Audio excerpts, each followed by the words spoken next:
Welcome to Guide Guru. We hope this video helps. You start by making sure Windows is updated and you have internet. This avoids failed downloads. Next, sign into the Microsoft account tied to your Office license so activation and updates proceed. Once done, open Word and navigate to File, then Account. This is where Update controls live. You're not just clicking, you're verifying license and connection so the updater can authenticate. If Word prompts to close files, save and close them now. Then proceed to the Update options, displayed under Product Information. You click Update Options and choose Update Now to start. The updater downloads patches in the background, so give it time. While files install, monitor Task Manager for CPU or disk spikes and close heavy apps if performance slows. This prevents conflicts. If the installer asks for permission, grant it and follow prompts precisely.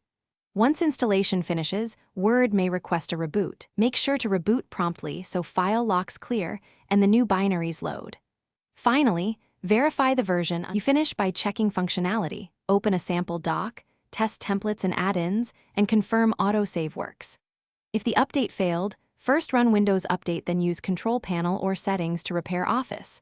Online repair fixes most issues. If crashes or activation errors persist, start Word in safe mode or recreate your Windows profile to isolate corrupt settings.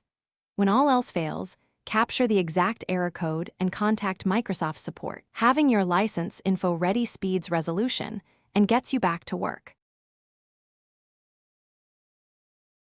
Thanks for watching. Consider subscribing if we helped you today.